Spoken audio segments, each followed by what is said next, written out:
Welcome back to another episode here on the Boroughshire podcast. I'm Brandon Vaught, and I'm joined by my best friend, Father Blake Britton. Today, we are going to talk about one of our favorite men and one of our favorite books. That is J.R.R. Tolkien and his great epic, Lord of the Rings.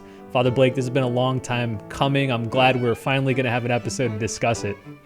Yeah, absolutely. I guess the G.K. Chesterton Benedict episode was preparatory. They paved the way for the Lord of the Rings episode. So I'm excited that we had these two back to back. I was looking at the intro video bumper for our podcast, and real quickly it flashes images of Benedict and Chesterton, but then there's Tolkien smoking a pipe, and there's Gandalf. And so I think with this episode, we will have talked about all those major influences that lead off the podcast. Yeah, absolutely. Okay, well, let's talk about Lord of the Rings. Here's how I'm hoping this episode will go. So first, maybe we'll talk a little bit about the book itself, our own experience with the book. Then we're going to give some background on Tolkien and his Catholicism, because the special emphasis of this episode is on Catholic themes in the Lord of the Rings. And spoiler alert, J.R.R. Tolkien admitted, we'll come to this quote in a little bit, that The Lord of the Rings is, of course, a fundamentally religious and Catholic work. Those are his words, Tolkien's words.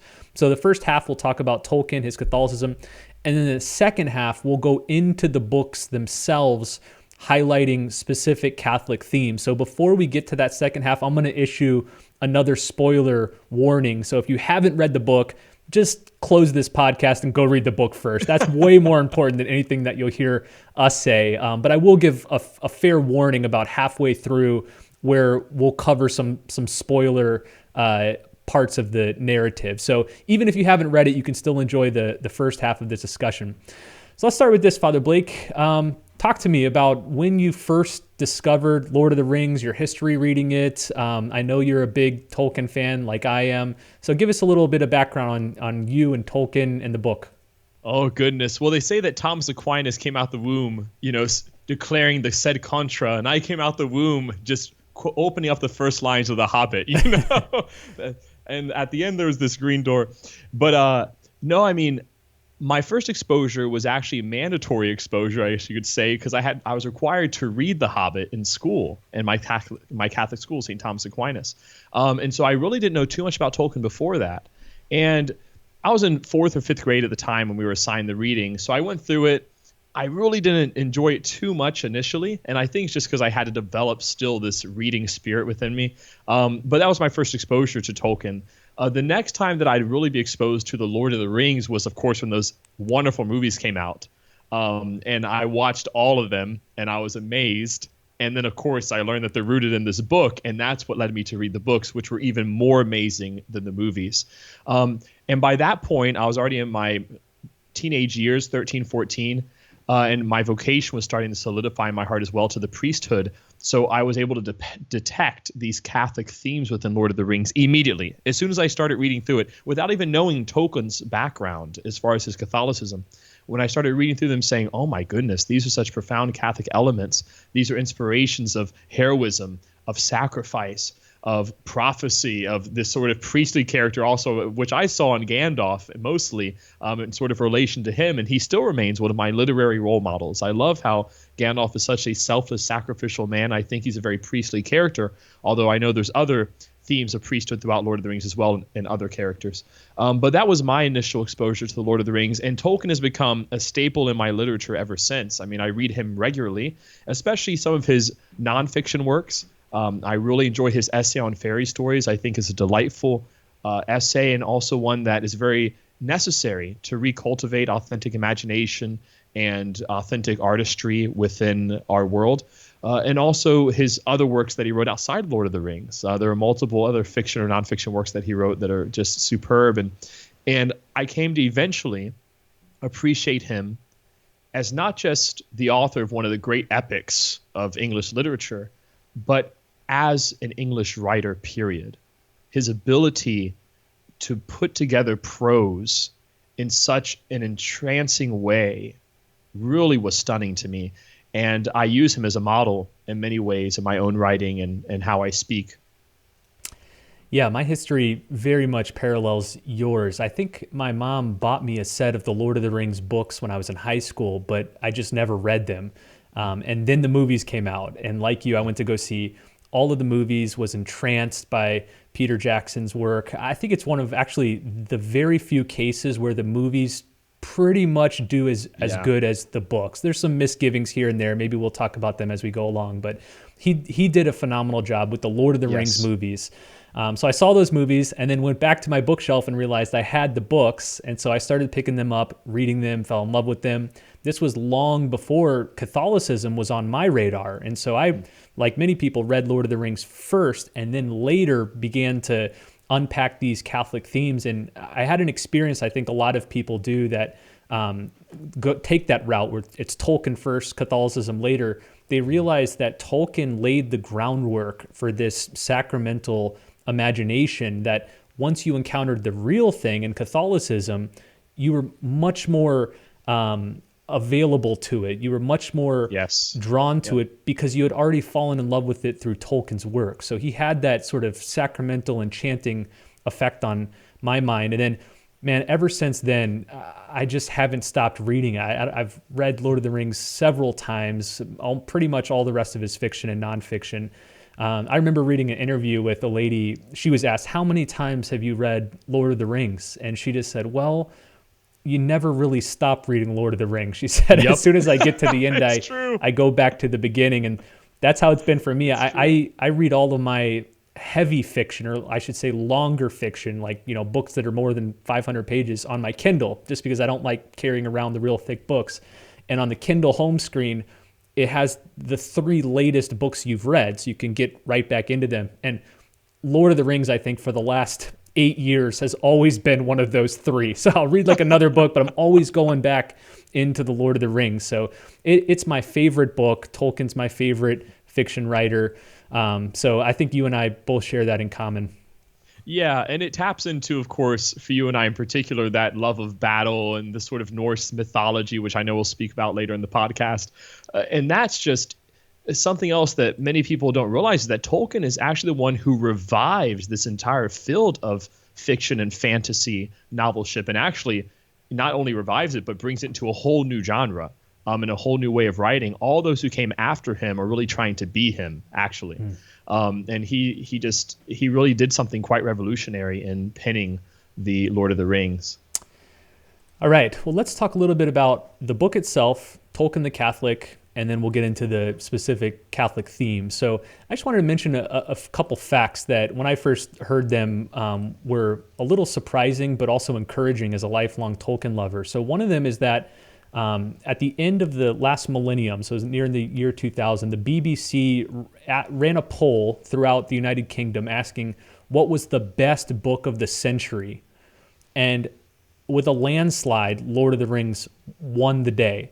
And it was to the chagrin of many of the literary commenters and journalists who didn't really like Lord of the Rings, in part because it was so popular. It was so beloved by the common man that, their high taste had no room for it.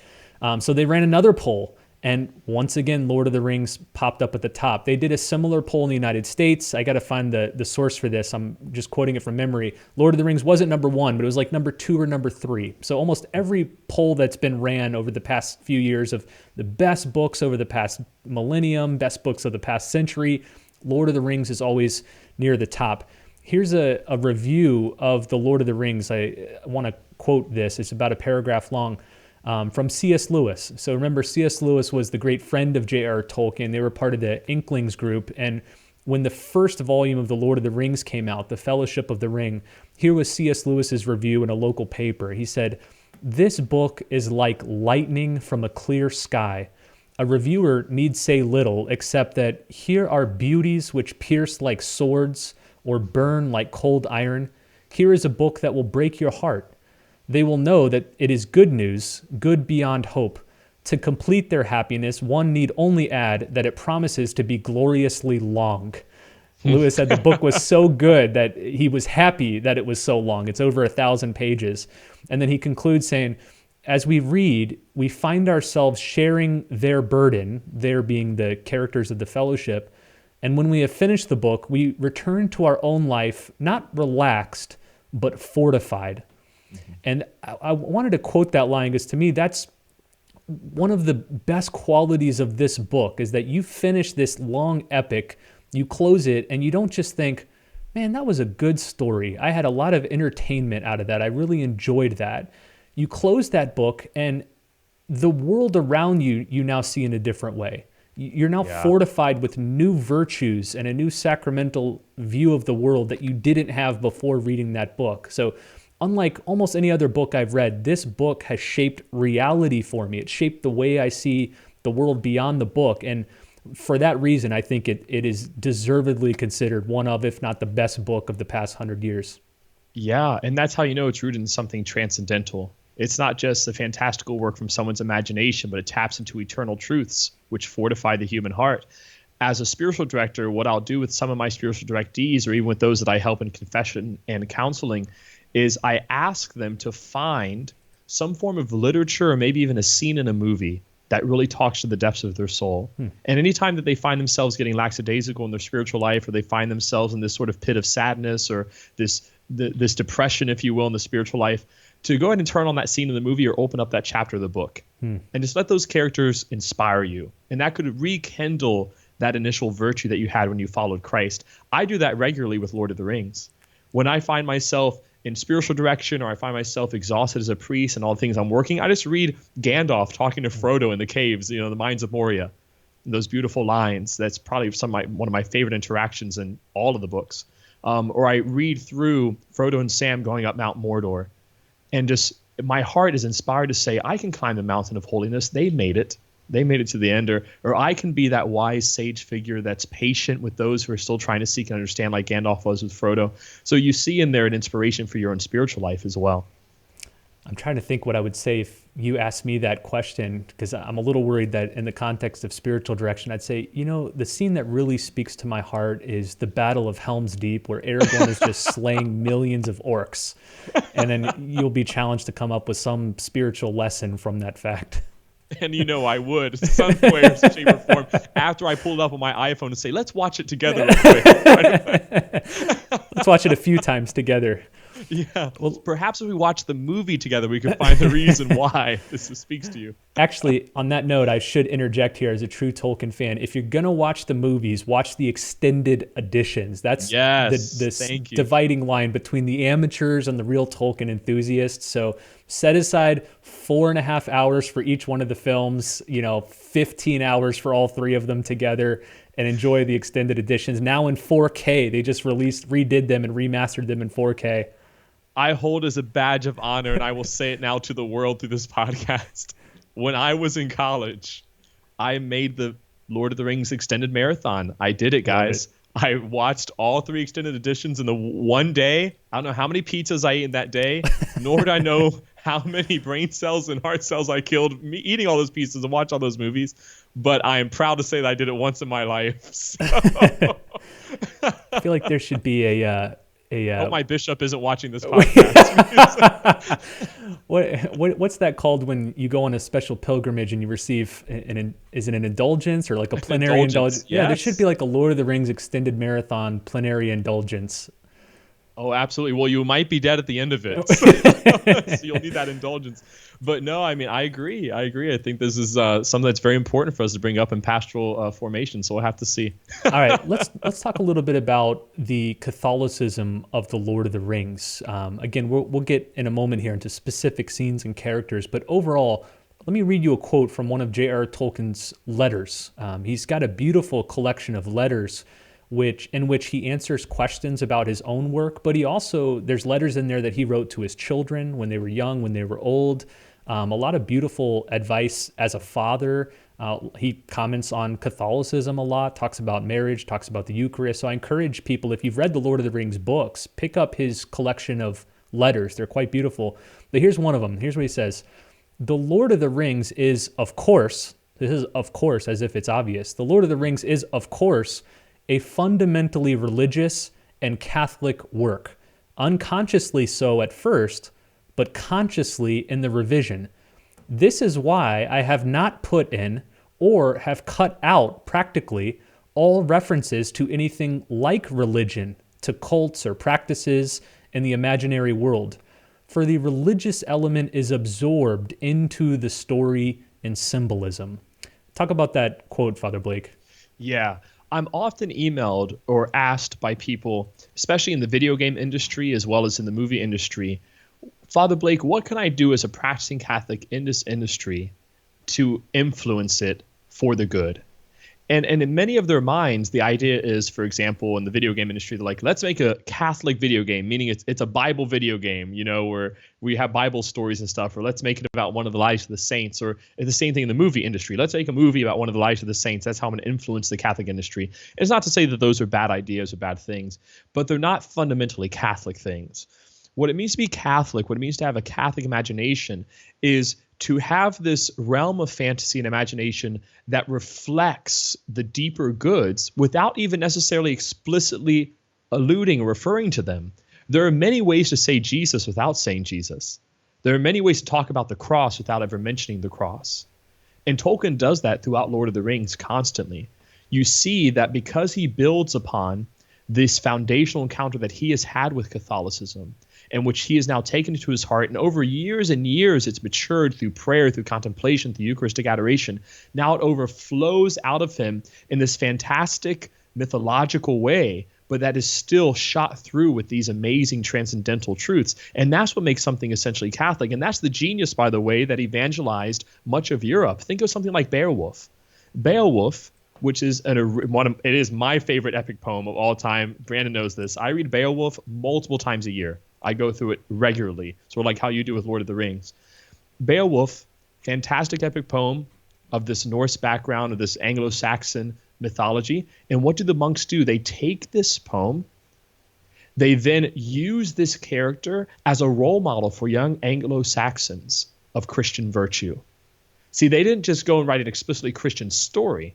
They rather take this kind of mythological, fantastic background and they shoot it through with these basically Catholic virtues and that inspires people to reflect on them. So the same thing is done by Tolkien. Even though he doesn't mention Christ, even though he doesn't mention the virtues, every single character has this kind of ambiance about them, and you see it refined inside of them. So this is something very important for us to appreciate, because a lot of times we think Tolkien's work is grand just because he, of his own power, was just a wonderful writer, or he somehow just had a great imagination. And both those things are true. But do not doubt that the reason why his work is so attractive to so many hundreds of millions of people for the past decades is because it has Catholicism at its root. And that is the truth that every human soul is longing for.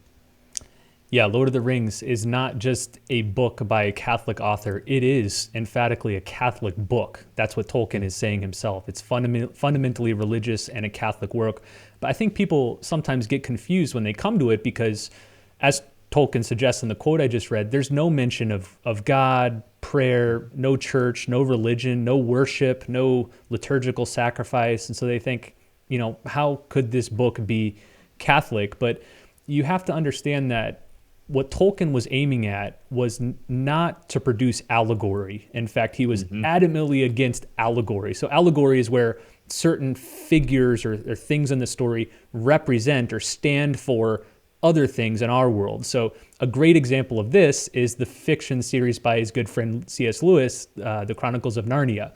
The Narnian Chronicles were much more like allegory. Some people will dispute that, but they were much more allegorical, where you have a figure like Aslan, the lion, who clearly is meant to be an allegorical representation of Christ. And you don't really find that in Lord of the Rings, where there's like an easy one-to-one allegorical comparison between a figure and some religious figure, religious symbolism.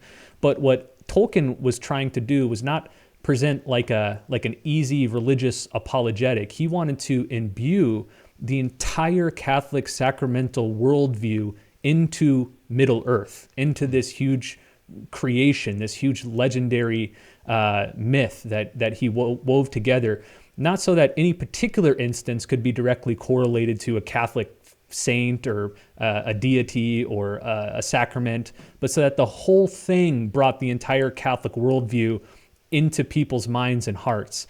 Yeah. So I think that's a key distinction. It's not an allegory, which is why it's not immediately evident as religious and Catholic, but as Tolkien says, that's the foundation of the whole thing. It's fundamentally religious and Catholic. Yeah.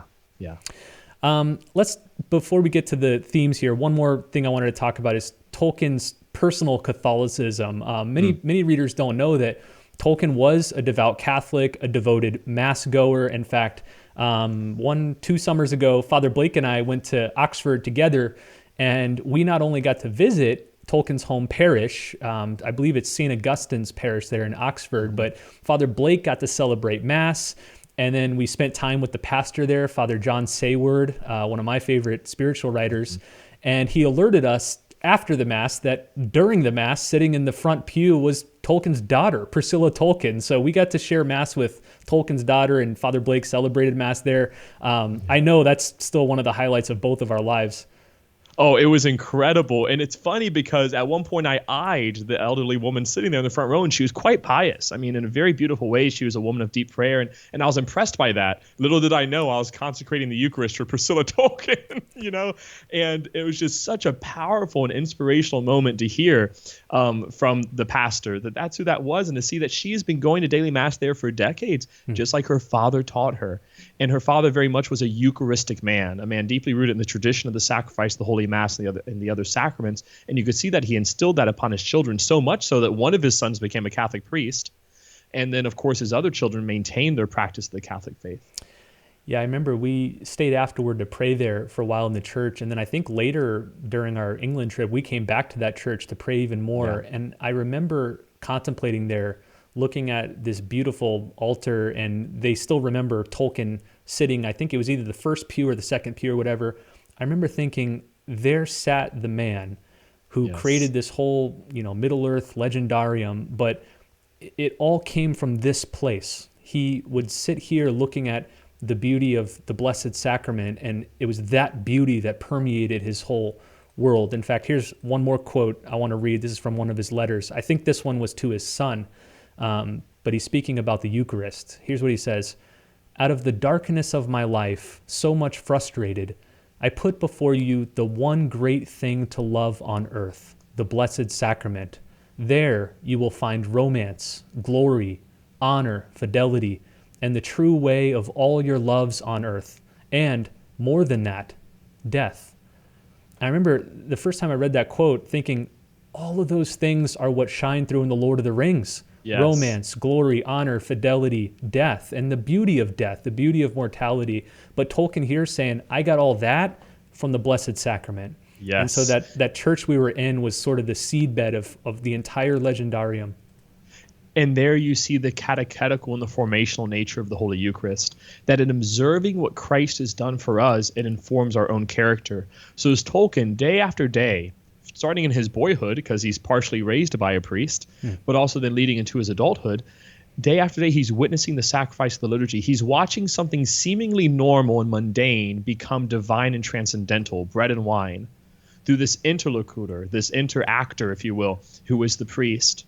And do not hesitate to believe that influenced his writings of Lord of the Rings, and him taking something that was seemingly mundane, him taking a world, if you will, and imbuing it with this kind of genius, imbuing it with this kind of everlasting life, this unbelievable virtue. Well, that's what happens to bread and wine every time that we consecrate the Holy Eucharist. He becomes the infinitely loving God in our midst. So that was very catechetical and formational for Tolkien, most certainly. All right, so that's a good deal of background. I think now we can move into part 2 of our conversation here, where I want to spend time looking at specific Catholic themes in Lord of the Rings. So here's where I'm going to give you the spoiler warning. If you haven't yet read the books, maybe now's a good time to pause this show, come back in 3 or 4 months after you've read the books and listen to the rest of it. We'll see you in 2 years. Yeah. But even if you haven't, maybe you want to continue listening, and we'll try not to reveal too much, but we'll naturally have to cover some of the plot lines. Okay, so specific Catholic themes. So you and I kind of jotted down some notes. They're not really in any particular order, so this will kind of just be a conversation. Just like, in fact, you and I have had this conversation where we kind of just range over Lord of the Rings and the various themes. So that's what this is going to be. So I'd like to start off with I'd like to start off with the book before Lord of the Rings in terms of chronology, which is his magnum opus, the Silmarillion. So very quick background on, did you want to say something? If you've read that, by the way, you are truly worthy of this podcast. If you have read the Silmarillion, I mean, I know you have as well, Brandon. That is actually the real like denominator as far as are you a Tolkien fan or not. Yeah. It took me quite a while to slog through it. It's dense, and it's not the same style as The Hobbit and Lord of the Rings. It's more episodic, so it's sharing little episodes about basically, if you want to put it in biblical terms, the salvation history of Middle Earth. You get the first age, second age, leading up to the third age. But it's a very long and dense book. Anyway, Tolkien, who was a philologist, so that was his professional specialty. He was a master of languages, and he came up with these various languages, the Elven language, and then a few others. And then he created a fictional set of people who could speak these languages, and then from there created a land on which these people could live, and then from there created a history of this land and this people. So the seed of a language kind of spun into this grand epic that is now known as the Legendarium. I've used that term a few times. That sort of means the whole thing that Tolkien created, this whole mythic scope. But it all begins and is rooted in the Silmarillion. That was the book Tolkien was most proud of, and he was most desperate to share with the world. Unfortunately, it didn't get published in his lifetime for a couple reasons. One, the publisher didn't think it would get that much demand, which was probably true. But second, Tolkien just would never finish it. He was a known niggler, so he kept adding and changing and he just would never bring it to a close. So it was only after his death that his son Christopher pulled it all together and to the book that we have now called the Silmarillion. So anyway, that's the background of the Silmarillion. At the very beginning of the Silmarillion, it offers a creation story, much like you'll find in the first few chapters of the book of Genesis. And at the risk of sounding blasphemous, I'll say Tolkien's creation story is at least as beautiful, if not more beautifully told than what you'll find in Genesis. And here's why. The god figure in the Silmarillion, named Eru, also known as Iluvatar, he brings the world into being through music, through songs. So he first creates these angelic beings known as the Ainur, and then he gives each of them vocal themes to sing. So they're each singing their own parts in this great chorus. And Tolkien explains that the music wasn't written down or given to them, but it was kindled within them like a secret fire by the flame imperishable. And if you recognize those words, that's because they're the very words that Gandalf speaks later on in The Lord of the Rings. He's one of these Ainur, these angelic beings. So the Ainur start singing this song, and through singing it, they hear and they learn more about themselves and more about Iluvatar. But then one of these angelic beings, these Ainur, named Melchor, who was the most gifted and also the most rebellious of them all, begins to sing his own theme. Tolkien describes it as saying it was loud and vain and endlessly repeated, and it had little harmony, but rather a clamorous union as of many trumpets braying upon a few notes. But Iluvatar takes that disharmonious melody from Melchor and weaves it into the song that he's singing. So he takes this sinful, evil desire and weaves it into his good plans. But Melchor keeps trying to drown out the music of Iluvatar. But every time he does, his most triumphant notes are then rewoven back into Iluvatar's own. Of course, obviously, if you're reading this through a biblical lens, you recognize Melchor is analogous to Satan, the fallen angel who wants to implement his own will and to be a master over other wills. So Melchor splits from the other angels. He's a fallen angel, and he wants to make war against them and their labors and eventually all of Middle Earth. And one of Melchor's lieutenants, or second in command, ends up being Sauron. Sauron is the main villain throughout The Lord of the Rings. So that was a very brief recap, but only to emphasize that from the very beginning of Tolkien's Legendarium, he has the Catholic sacramental vision in his mind. You can't read that and not think of the Judeo-Christian creation story, that world was created in a similar way to our world, that God is similar to our God. And the main reason I want to emphasize this here is because in the Lord of the Rings books, you will not find, I don't think, any mentions, maybe someone can correct me if I'm wrong, but I don't think there's any mentions of Eru or Iluvatar is his other name in Middle-earth. So there's no mention of the God figure. He's kind of introduced in the Silmarillion, but he's always in the background in Lord of the Rings. He's not operating explicitly. That's, I think, a major key to understanding the Catholicism of Lord of the Rings, is that there was a God at the beginning of the myth and throughout Lord of the Rings, that even if you don't see him in Lord of the Rings, he's still ever present from the beginning. Yeah, and this creation narrative is indicative of Tolkien's style of Catholicism throughout all of Lord of the Rings, insofar as the foundations of his mythology are very Catholic foundations in their principle. Let me give you an example. Notice how Melchor is not in and of himself a power, but rather he's the perversion of a power that's been given to him. So you have Iluvatar, who is actually the source of all being, but Melchor is not antithetical to Iluvatar in the sense of he's equal with him in evil. That would be like dualism. Rather, he's the taking of something good and the perversion of it, which is actually what evil is. We know that as Catholics, there is no such thing as essential evil. There's rather only good that's been twisted. That's called evil. The perversion of the good, as St. Augustine will call it. Well, Melchor does the same thing. Melchor takes this goodness, which is the melody of Iluvatar, and he now turns it into a perverted evil. He now twists this hymn that's supposed to be harmonious and makes it into a cacophony. He makes it into something that's antithetical to the melody and to the hymn of God, of Iluvatar, and all the other angels who are working with him. So there's something very foundationally Catholic about that, and you'll see this as a presupposition throughout the rest of his work. Think most importantly where you see this is with Smeagol. Smeagol is good in the very depths of his being, but the ring over centuries slowly warps and twists him in. And Peter Jackson did a great job with illustrating this in the movie, how when Smeagol is going back to his good essential roots, he's actually standing more upright. He can get on his hind legs a little bit more than usual. But when he's in his golem standpoint, he's literally on all fours like an animal. He's been crippled over. So it's not that Smeagol or Golem is evil in and of themselves, but they're a good that's been slowly deteriorated, that's been slowly turned in on itself in this kind of perversion. Yeah, that's a critical point. Compare Lord of the Rings with a film series like Star Wars. Star Wars is very dualistic. You know, you have the Force, but then you have the good side and the dark side. You have good and evil that are sort of these equal and opposite forces that are fighting against each other throughout the whole series.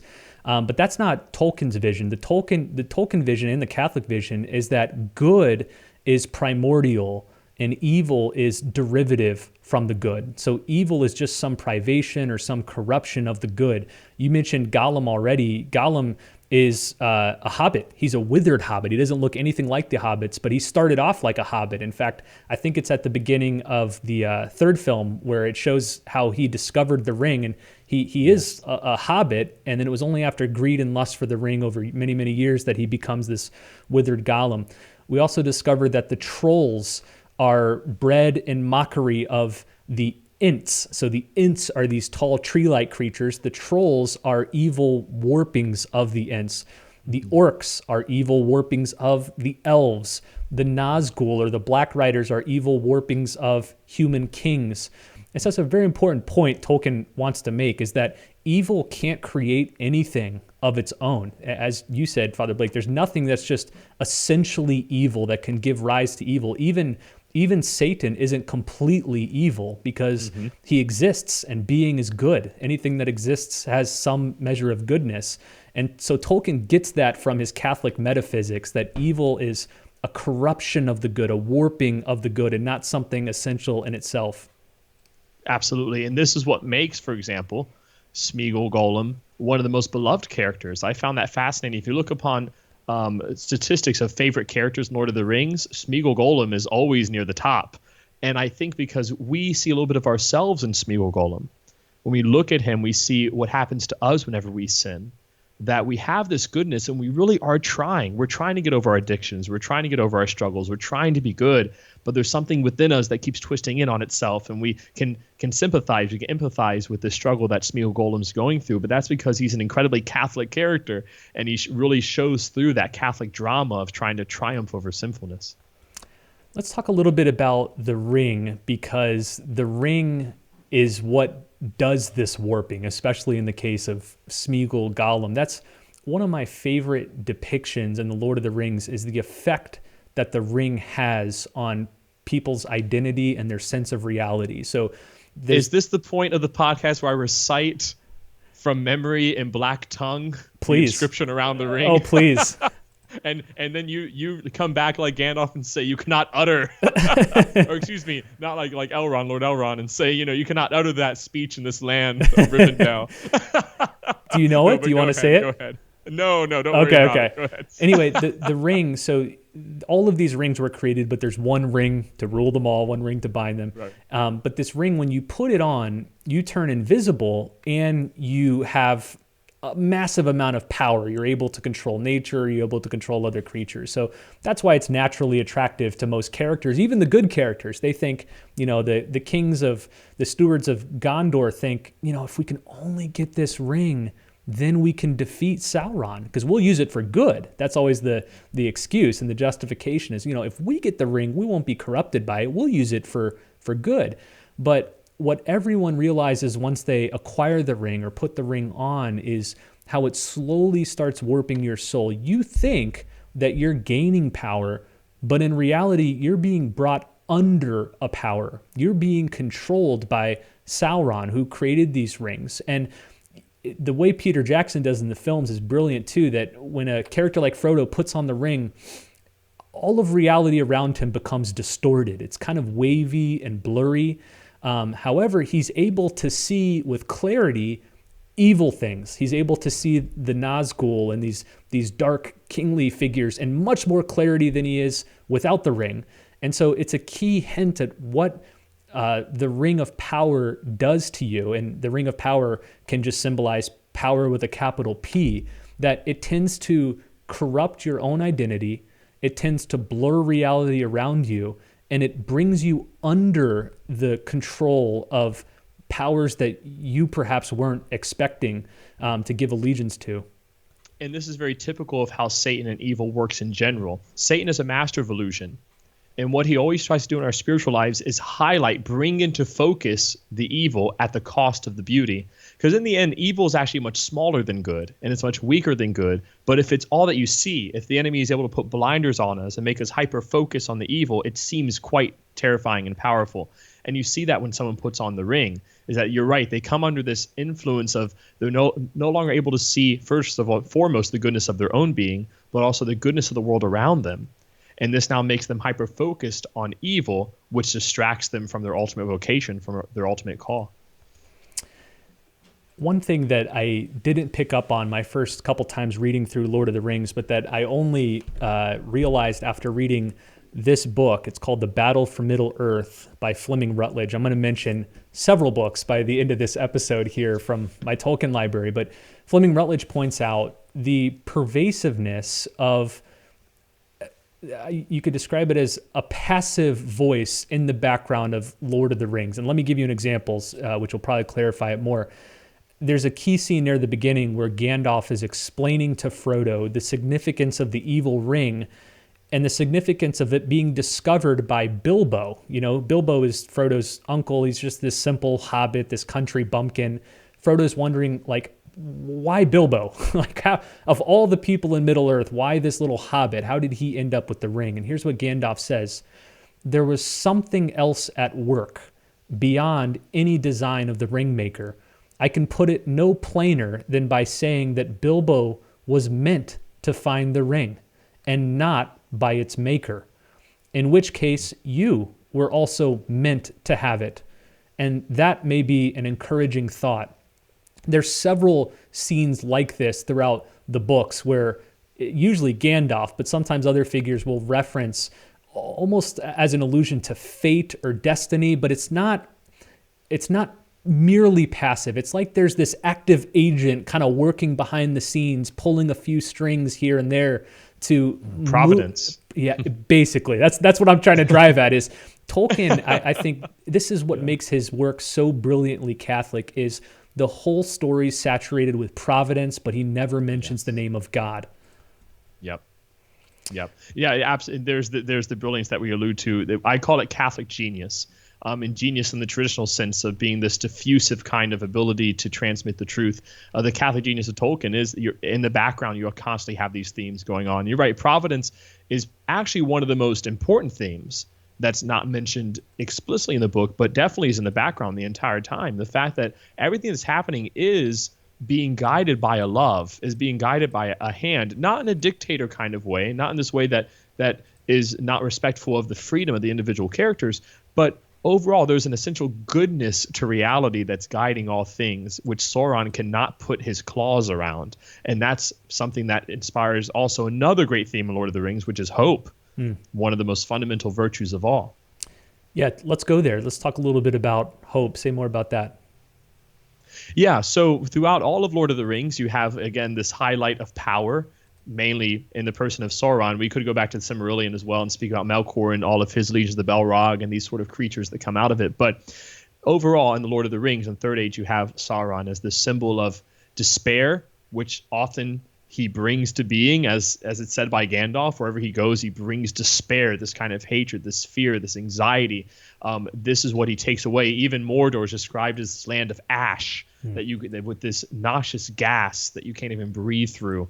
It's just a place that's overbearing and causes this kind of depression upon the soul. At times, that evil seems insurmountable. And that's true in all of our lives. At times, evil seems insurmountable. Can I possibly get to the next day? Can I possibly move forward in my life? But one of the most powerful scenes, in my opinion, both in the book as well as in the movies, is at the end of the Two Towers, when you have this beautiful monologue from Sam. And Sam will speak about the fact that hope, in the end, is what distinguishes us from the enemy. The fact that the enemy tries to make us fall into despair, the enemy tries to take away any cause for our being, and yet there's something within us that is hope-filled because we know that this is a good world and it's worth fighting for. That is a fundamentally Christian sentiment. This world, no matter how much evil happens in it, it is good and it is worth fighting for. I quote those words of Samwise quite frequently in homilies, as well as when I'm giving lectures or teaching at conventions. I love that scene. There's another similar one where Gandalf is talking with Frodo. In fact, I have a poster of it right behind my desk here, so I see it every day. And Frodo says to Gandalf, "I wish it need not have happened in my time," said Frodo. And he's talking about this destruction, this shadow of Mordor, this, it seems like the goodness of the world is about to be swamped and overtaken. And Gandalf says, "So do I," said Gandalf, "and so do all who live to see such times. But that is not for them to decide. All we have to decide is what to do with the time that is given us." It ties into that same theme of hope, and it reminds me, getting back to last week's episode with G.K. Chesterton, the Ballad of the White Horse. That theme is on display in that poem as well, that Alfred and the Saxons are fighting this insurmountable war against the invading Vikings, and he receives a vision of Our Lady, who essentially encourages him to have hope even when it seems like it's impossible. Even if you knew you were going to lose, could you still have hope and fight anyway? And I think that same theme permeates Lord of the Rings. Yes, very much so. And again, that's a fundamentally Christian theme, to find hope in all things and to be dauntlessly optimistic about the triumph of good over evil. Let's talk about another major theme, and it is the sacramentality of Middle-earth. And I want to be very specific. I don't just mean that it contains the sacraments, although in just a couple of minutes I want to talk about how some of the sacraments are sort of featured or in some hazy way present in Middle-earth. But by sacramentality, I mean that everything in the world is not just dumb in the sense of being mute, that everything in the world, from trees to birds towards actions and behaviors, everything is drenched with significance. Trees aren't just ordinary trees. Beams of light are more than just photons. Maybe they're conveyors of help, as we just talked about. Shadows, mountains, they all speak something about reality. It seems so obvious to me that Tolkien gets this sacramentality of the world through his Catholicism. I think that's maybe the most evident way in which his Catholicism shines through. You read a lot of the 20th century historians. I'm thinking of H.G. Wells and a lot of Marxist historians who present history as sort of just dumbly progressing along to this pinnacle that we've now reached, but it's not directed by anything. It's not guided by anything. It doesn't mean anything. It just is. Like, people are born, they live, they die, civilizations arise, they flourish, they die, but history doesn't mean anything. Reality doesn't mean anything. That's not for Tolkien the Catholic at all how he viewed his Middle Earth. Everything has significance and meaning. Yeah, what we're alluding to is one of the greatest fallouts of the scientific, industrial, and technological revolutions.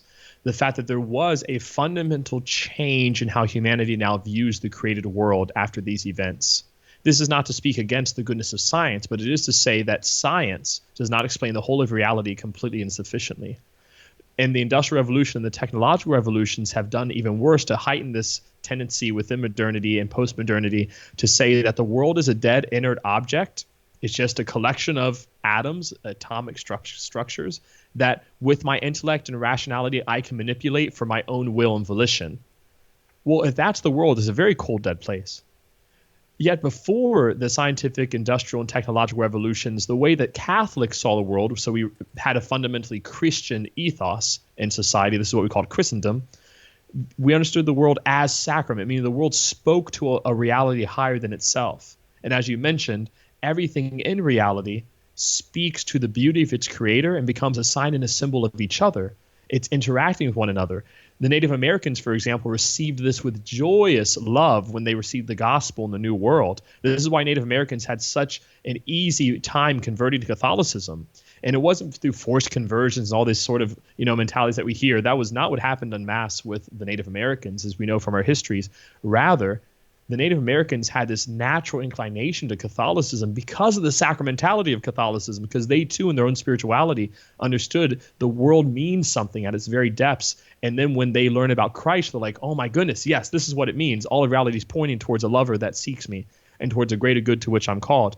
You see this in Tolkien's world, that he revives, he rehabilitates within our own imaginations the notion of sacramental reality, sacramental eyesight, which all Catholics are supposed to have. Another thing I learned later after reading Lord of the Rings for the first time, if you finish The Return of the King, which is the third volume in the book, there's a whole set of appendices, like hundreds of pages of appendices. And that's only the beginning of the whole historical background of Middle Earth. Like there's now, I think, close to 10 volumes encompassing the history of Middle Earth. But in some of those historical places, you'll find dates on which significant events in Middle Earth occurred. And I think this date might actually be in the Lord of the Rings story. And I just passed over it the first time, but the ring was destroyed in Mount Doom on March 25th. And it seems weird just to have that date. I think there's only one or two other dates in the books. There's I think the date on which they set out from the Shire on the beginning of their journey, and then maybe a couple more along the way. But Tolkien was emphatic about that date, that the ring was destroyed on March 25th. Now, if you're a Catholic reading that, and maybe you need to open up your liturgical calendar if you don't have all the dates memorized, but that one should immediately jump out at you as the Feast of the Annunciation. So this is when the angel Gabriel tells Mary that she's going to conceive Christ.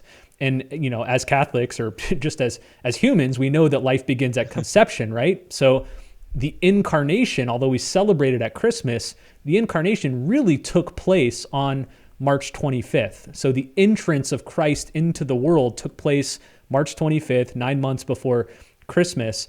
And then I didn't learn this till reading some other commentaries, that there is a long tradition stretching back to the patristic time of this date being significant throughout salvation history. Now, again, I don't know if there's historical or calendar basis for this, but the ways that the ancients used to read salvation history, that this particular date was also the traditional date of Christ's crucifixion and death. So he was conceived on this day, he died on this day.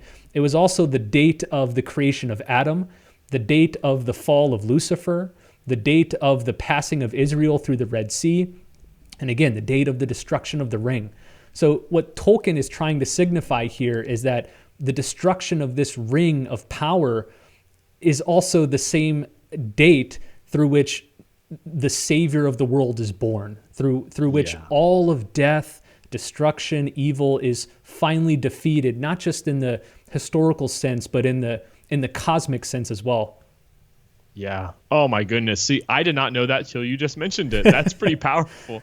That's also the day that this podcast started, March 25th, which we did intentionally for Our Lady, for the Annunciation. We consecrated this podcast to Our Lady in the Annunciation. But it's really, really beautiful to learn that. And you could see, yet again, Tolkien's Catholic background, his Catholic genius, understanding that it is the Annunciation, is the incarnation of Christ that conquers all evil. Speaking of Our Lady, let's talk about depictions of Our Lady in Lord of the Rings. This is also another fun one that if you're a Catholic reading or watching The Lord of the Rings, you'll recognize at least one Marian figure very clearly. And I'm thinking here of Galadriel. She's the elven queen of Lothlorien, one of the most beautiful, entrancing figures in the whole legendarium. Tolkien said in one of his letters, "I think it is true that I owe much of this character, Galadriel, to Christian and Catholic teaching and imagination about Mary." And he later remarked that it is upon Our Lady that all my own small perception of beauty, both in majesty and simplicity, is founded. It's quite a profound thing to say, that all of his perception of beauty and majesty, these are two features that explode throughout his work, beauty and majesty, are founded on Our Lady. Did you? I'm curious, you were already Catholic when you read Lord of the Rings. When you first encountered Galadriel, did you recognize Mary at all in her? Immediately, especially being a Hispanic Catholic. So my mother's of Hispanic background. For us, in our culture, Our Lady is the pinnacle of that holiness. And we're raised constantly with an awareness of the Blessed Mother and her tender motherly care being part of our lives. So when I read Galadriel, I immediately recognized in her the virtues of Our Lady, especially this tender accompaniment, this sense of, but also a firmness. Galadriel is not a pushover. I mean, she's very much sometimes also firm and pushing even onward the fellowship towards their mission. And yes, so I immediately did recognize Our Lady and some themes about her in Galadriel. And you could see that being this wonderful gift of Catholicism, of recognizing femininity and its unique role in salvation, its unique role in the advancement of goodness and triumph over evil through Our Lady, and Tolkien then incorporates that into his legendarium. There's another Marian figure kind of hovering in the background throughout Lord of the Rings. Her name is Elbrith. You'll find more about her in the Silmarillion, but you'll hear her name mentioned several times in Lord of the Rings without much explanation of who this woman is.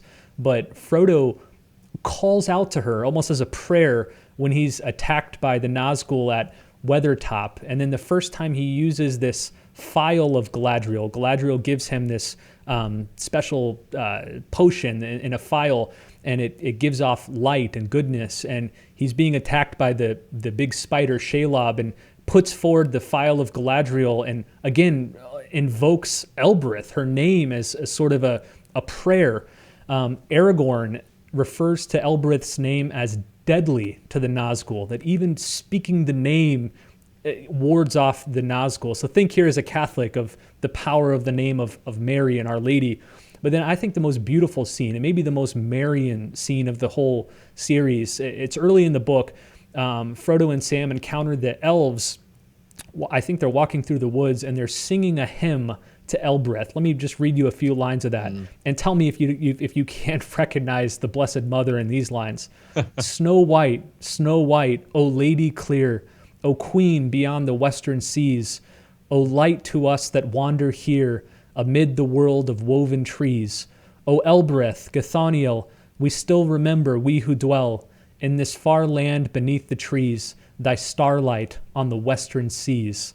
I mean, you can't miss the Marian overtones. Exactly. Mater misericordiae. The first time I read that, I immediately thought of we who in this valley of tears are longing out for you, Our Lady. I mean, this is most certainly an allusion to the Salve Regina. And Our Lady, Star of the Sea, you've got these references to the ocean and to the west and to be over the seas. So again, I think this was one of the cases where Tolkien maybe let his Catholicism slip a little too clearly into the story, because it's very close, almost to the point of being allegorical toward Mary. All right, how about another question here? A lot of people, again, hear that Lord of the Rings is a Catholic work. It has Catholic themes. And the first question they ask is, okay, where's Christ? Who's the Christ figure in Lord of the Rings?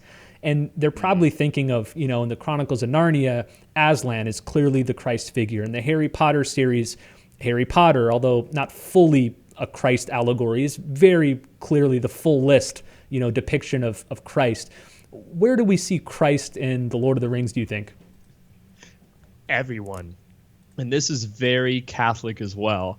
So, of course, you could look at Frodo and his priestly character, so his sacrificial character going up Mount Doom in the land of Mordor. You can look most certainly at Gandalf and him being this prophetic voice, and you can look at Aragorn being this kingly voice.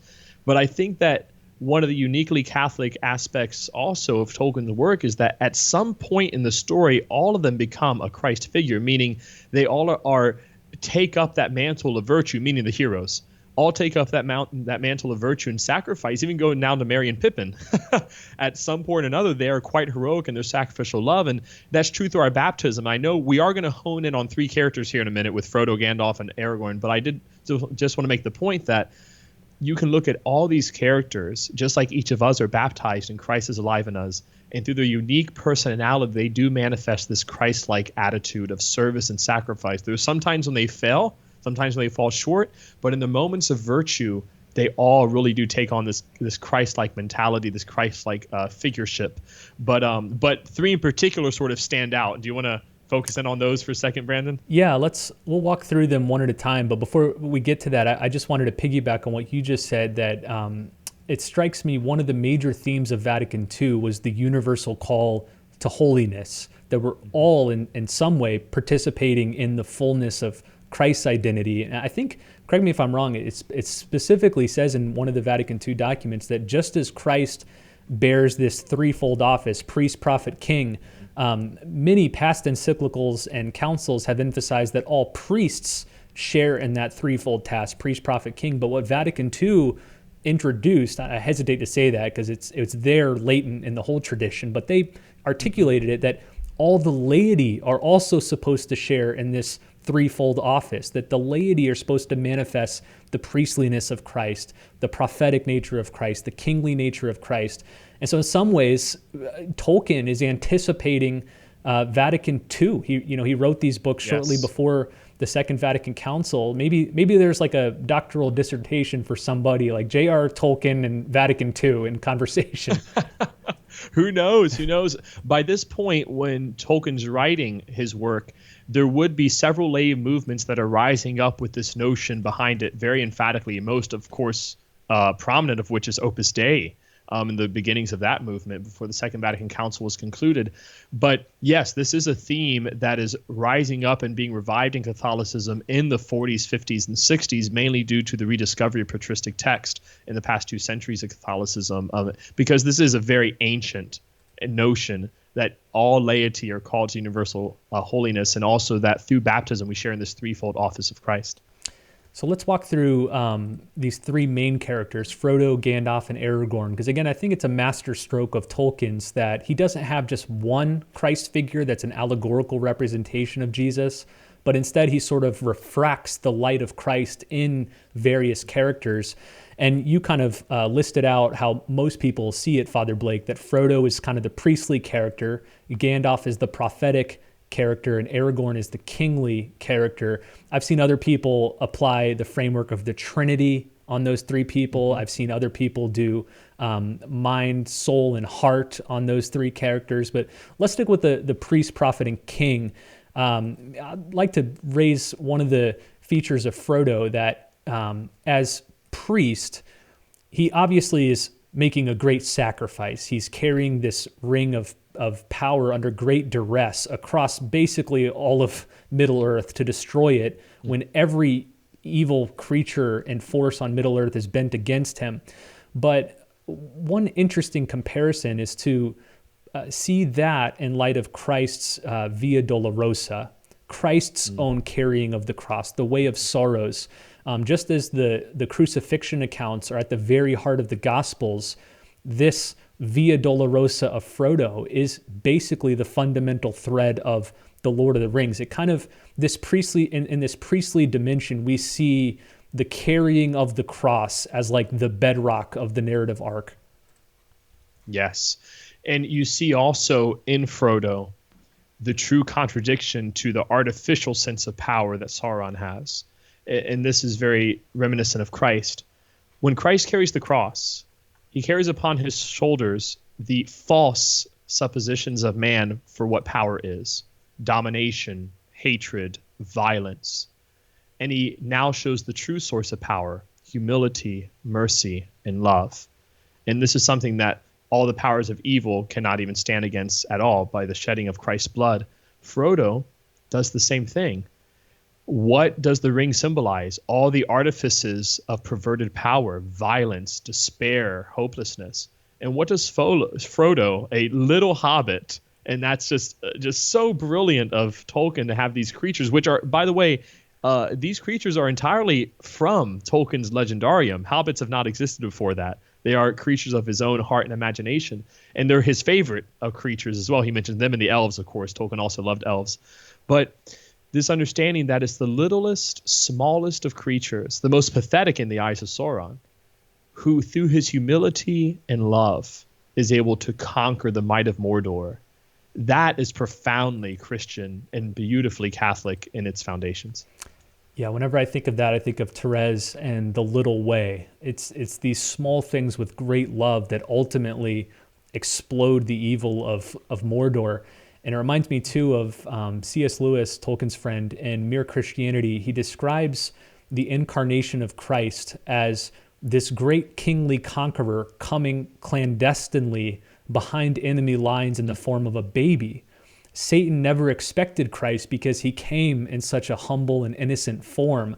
And in some ways that's mirrored in Tolkien's Lord of the Rings, that Frodo literally walks right through the gates and right up the mountain in the front door, literally under Sauron's eye. Like he's right beneath his eye to destroy the ring, but Sauron never sees him because he thinks the only way I could ever be defeated is by some great warrior, some great army. He's thinking in political and military terms. He never expects this small, humble, innocent savior. And that has so many overtones for the incarnation itself. Yes, very much so.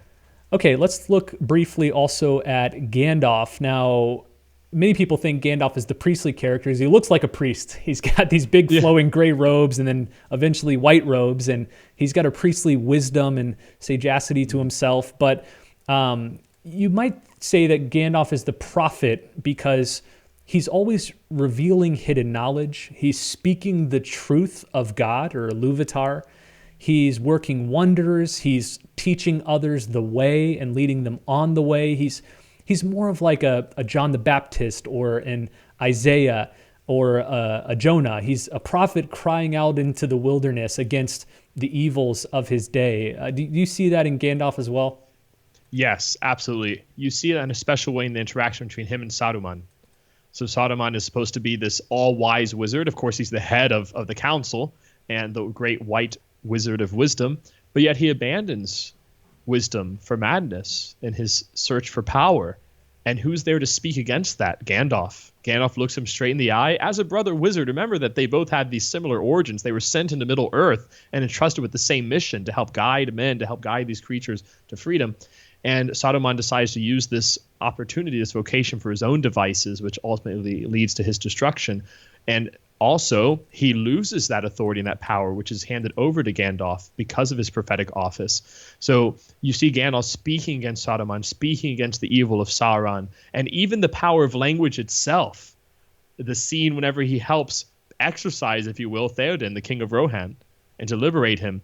The power of Gandalf's voice and speaking truth and purity is what ultimately sets people free and guides them and helps them to accomplish the tasks to which they've been entrusted.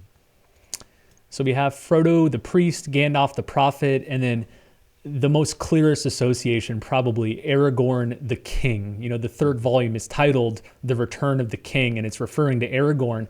Aragorn is this exiled king of Gondor who's kind of hovering in the woods and protecting the hobbits in the Shire.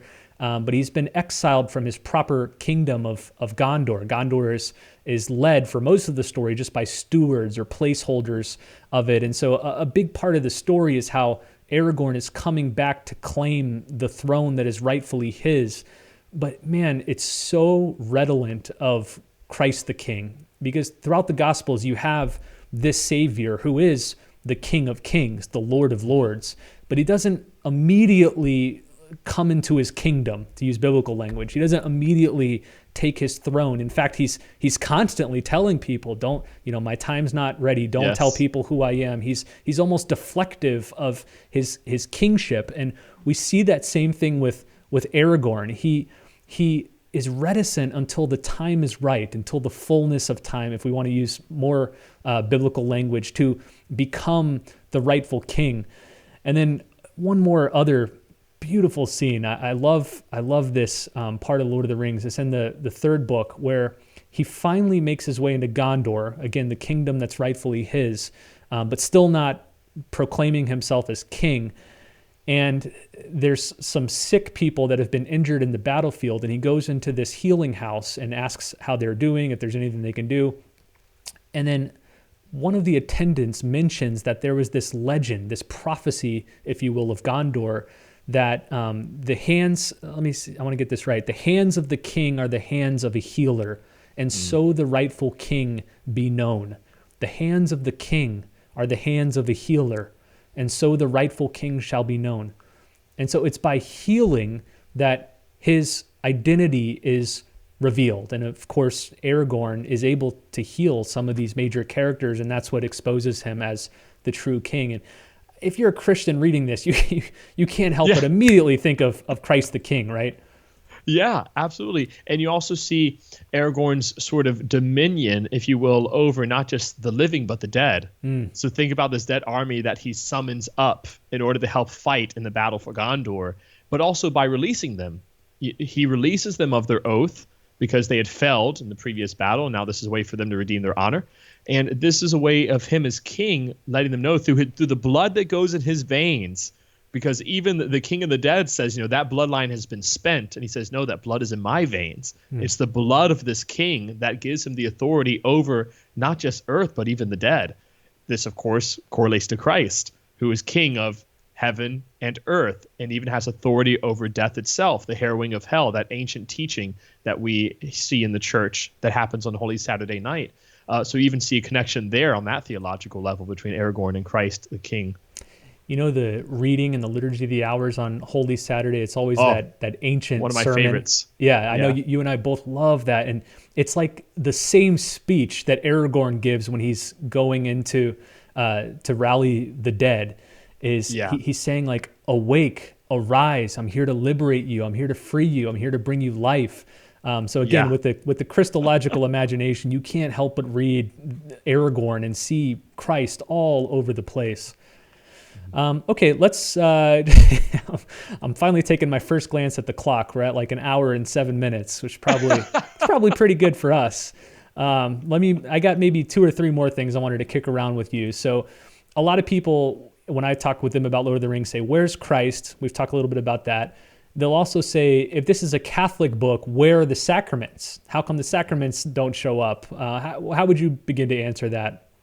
The same way that we have previously, insofar as the sacraments don't need to be explicitly mentioned to be present. So we know that throughout this series in the Lord of the Rings, there'll be multiple allusions to these different sacraments. We think, of course, of the Eucharist itself. So the fact that you're receiving nourishment along your journey to reach your ultimate cause. They're given the limbus bread, we know, by the elves, and they refer to this actually on multiple occasions. It's not like, they were given this sort of biscuit and And then Tolkien never mentions it again. I was amazed the first time I read through the books, and even in the movies they did a good job about this, of how key limbus bread is for them finishing their journey. They're constantly referring to, we have to eat this, we have to devour this. And even at one point we know there's a sabotage of that between Smeagol and Samwise. So that is already an allusion to this bread, this food that we need for the journey. Yeah, here's a quote that I wanted to read about the limbus. So they describe the limbus as having a virtue without which Frodo and Sam would long ago have lain down to die. It did not satisfy desire, so it wasn't like tasty, it wasn't delicious. And at times, Sam's mind was filled with the memories of food and longing for simple bread and meats. And yet, this way bread of the elves, and by the way, that term is used often to describe the limbus, way bread. I think Tolkien also uses the word host at one point to describe it. So you got the Eucharistic language all over the place. But he says, and yet this way bread of the elves had a potency that increased as travelers relied on it alone and did not mingle it with other foods. It fed the will, and it gave strength to endure and to master sinew and limb beyond the measure of mortal kind. So you have this heavenly food that doesn't really taste good, and that doesn't, it sort of satisfies your bodily needs, but more important, it gives you the power of the will and the power of endurance to carry on the mission you've been given. Eucharist, Eucharist, Eucharist. Yep. I mean, it couldn't be more plain than that. We also see a couple of other ones that are less obvious. The Eucharist is the main sacramental allusion in the books, but there's also anointing of the sick in a form and confession in a form. So anointing of the sick, I mentioned earlier, the hands of the king are the hands of a healer, and so the rightful king shall be known. And so you have, Aragorn, this kingly figure who also manifests dimensions of the priestly and prophetic, healing people and bringing them back to life through his hands. And the way Tolkien describes it, he doesn't say like he traced a cross on their foreheads, but it's always like he placed their hands on their brow or on their, and you can't think of Jesus healing people that way, or priests, healing people through anointing. Yeah, when I anoint people, I don't make the sign of the cross on their forehead. I mean, I lay hands on them first. And then afterwards, you make the sign of the cross on their forehead and their hands. But first, you have this laying on of hands, which takes place. And then, of course, we have this last aspect, which we've mentioned and spoken about previously in our conversations at Borrowshire, but the sacrament of reconciliation, confession.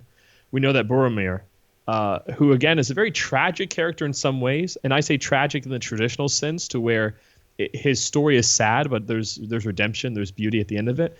We know that he at one point succumbs to temptation of the ring, and that is ultimately what leads him to even push Frodo away. But at the end of his life, he's not overcome by greed. He's not overcome by the lust for power, this desire, this misplaced desire to save. He actually sacrifices his life to save the other hobbits. And before his death, he has this beautiful encounter with Aragorn, who's the king. So we see there, again, the Christ figure interacting here with this sinner figure, and confesses what he did. He could have just said, I'm going to die now. You're my brother. Thank you for everything. You're my true king. But I love the fact that he tells Aragorn what he did first and then declares Aragorn as king. I would have followed you to the end. There's this wonderful correlation between that interaction and the sacrament of reconciliation, to where we confess our sins to the priest. Here's what I did. And then through that confession, we are rehabilitated in relationship with the King of Kings, who is Christ Jesus the Lord. So beautifully put. Well, let's close with this Catholic theme in Lord of the Rings, and it might be the arch theme, the leitmotif of the whole thing, and that's the eventual victory of goodness and beauty over evil and darkness. That whatever tragedies and horrors be visited on the world, no matter how deep and profound and extensive they seem, they won't have the final word. That seems to be the major theme of Lord of the Rings. And I got one more quote that I want to read here. It's one of the most beautiful lines from the Lord of the Rings. In fact, I have another frame in my office here with this one on it. This one is from Sam. Sam and Frodo are creeping through the dark, smoky, shadowy Mordor barren landscape, surrounded by stench and death, and it's the most hopeless place you could imagine to be. And here's what happens and how Sam responds. There, peeping among the cloud rack above a dark tor high up in the mountains, Sam saw a white star twinkle just for a while. The beauty of it smote his heart as he looked up out of that forsaken land, and hope returned to him. For like a shaft, clear and cold, the thought pierced him that in the end, the shadow was only a small and passing thing. There was light and beauty forever beyond its reach. Tolkien is such a gifted writer in terms of capturing beauty, but that, to me, is the synopsis of the whole theme of Lord of the Rings. The shadow was only a small and passing thing. There was a light and high beauty forever beyond its reach. And that is true for each and every one of us, my brothers and sisters. That is true for us. The shadow of evil, of violence, hatred, war, selfishness, lust, greed, envy, sloth, all these devices which the enemy tries to convince us are stronger than ourselves and stronger than Christ and the church, they are passing shadows. They're nothing. They're nothing compared to the divine mercy and the grandeur of the Sacred Heart of Jesus. And we need that kind of hope to be entrenched within our bones. And that's what Tolkien does so wonderfully through his work, is that he really is an evangelist in that sense, a creative, imaginative evangelist who preaches the gospel of hope to a world that's broken down in darkness and is sometimes loses sight of the stars that are above us and the bright light of Christ's mercy. So for us, as we close up this reflection on Tolkien and just the incredible genius that he is, not just in his literary capacity, but also in his creative capacity, we thank him and we thank the Lord for creating him to be a messenger of hope, a messenger of joy, of the truth of the gospel, that Jesus Christ is King, and that there is nothing in this world that can change that fact, no matter how powerful it may seem. And there's always a ray of light that will pierce through the darkness and eventually conquer it. I know a lot of people describe Tolkien as an evangelist. In fact, we have an article at Word on Fire. I'll link to it here in the show notes, but it's by our friend Frederick Heidemann. The article is titled, "I Was an Atheist Until I Read Lord of the Rings." And he explains how Lord of the Rings led him to God and then to Catholicism. And I think Tolkien has done the work of pre-evangelization for millions of people. Again, he's not pronouncing the name of Christ. He's not explicitly proposing the gospel, but he's laying the foundation on which the gospel can be built. I think of the fathers used to speak of like preparation for evangelization. I forgot the Latin that they would have used, like the proto-evangelium. Yeah, no, that's like the Genesis, the original thing. But anyway, they're like, it's a paving the way. It's like the John the Baptist work. I'm clearing out the path. I'm making a clear way for Christ to come. To me, that's what Tolkien is the master at. Maybe over the last 500 years, I don't think anybody has taken the Catholic imagination, put it into such an entrancing, attractive form, shared it with hundreds of millions of people, and although his intention wasn't to explicitly evangelize, that's what's happening. That's what's happening in the background of this story. Is the sacramental Catholicism is just being injected unsuspectingly to a lot of people, and it's just a gift that I think for generations to come we'll still be seeing the fruit of that. Yes, absolutely. All right, so let's wrap up this prologoma of Tolkien and Lord of the Rings. We're going to have another 15-part series of Lord of the Rings coming up soon, I'm sure. But I grabbed a handful of my favorite Tolkien books off of my shelves. I've got maybe 3 or 4 bookcases of Tolkien books, and that's one of the funnest things to do as a Catholic, is just to first read Lord of the Rings, get into it, love it as a story, but then read some secondary literature on it, unpacking the spiritual, religious themes, and then go back and reread Lord of the Rings, and it just continues to unfold like a flower. So I'd encourage you, whether you've read Lord of the Rings or not, pick up one of these secondary books and then go back and give it another chance. So these are some of my favorites. I don't know if you've read any of these, Father Blake, but the first one's by Joseph Pearce. I know you know Joseph Pearce and have read his stuff. He's one of the great interpreters of Lewis and Tolkien and Chesterton. This one's called Frodo's Journey, Discovering the Hidden Meaning of the Lord of the Rings. Probably it's short. You see how thin it is. Probably the best Catholic book highlighting the Catholic symbolism of Lord of the Rings. Next one called The Power of the Ring, the Spiritual Vision Behind the Lord of the Rings and the Hobbit by the late Stratford Caldecott. Listen to this endorsement from Peter Kraft. If anyone asks me what one book about Tolkien is the one most worth reading, The Power of the Ring is my reply. So I've read chunks of this. It's quite good. It's basically a series of essays on the Lord of the Rings. Recommend it. Speaking of Peter Kraft, The Philosophy of Tolkien, the worldview behind the Lord of the Rings. And in this book, he's looking at philosophical questions that Lord of the Rings raises. So good versus evil, free will, philosophy of beauty, things like that. So if you have a highly intellectual, philosophical mind, check that one out. Bradley Burzer's book, Sanctifying Myth, or J.R.R. Tolkien's Sanctifying Myth, kind of part biographical, but part overview of the whole legendarium. And then finally, this is the one I recommend as my favorite book on Lord of the Rings. It's an older book. It's titled The Battle for Middle-earth, Tolkien's Divine Design in the Lord of the Rings. It's written by Fleming Rutledge. Fleming is an Anglican woman theologian. And this book, why I found it so enticing is it's essentially a passage-by-passage commentary on Lord of the Rings. Not quite line by line. You need probably 10,000 pages for that. But it's like if you're reading the Bible and you want a good Bible commentary, that's what this is for Lord of the Rings. So you want to read this like alongside the Lord of the Rings. And man, does it open up so many new dimensions of the story. So those are my favorite books. Any other recommended thoughts or links or resources or anything, Father Blake?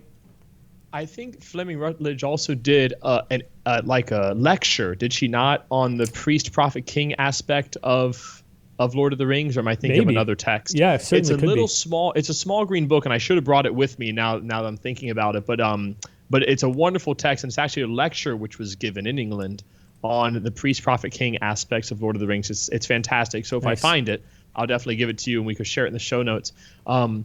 Yeah, but other than that, I would just say to our listeners, if you have not read The Hobbit and Lord of the Rings, please do so. You know, I definitely to read The Hobbit first, in my opinion. I think that's worth going to and reading through that delightful book. Again, when I initially picked it up, you know, in 4th and 5th grade, I couldn't really get into it. But once I reread it as an adult, I thought, my goodness, what a well-written story. And then I thought, my gosh, this was a kid's story back in his time.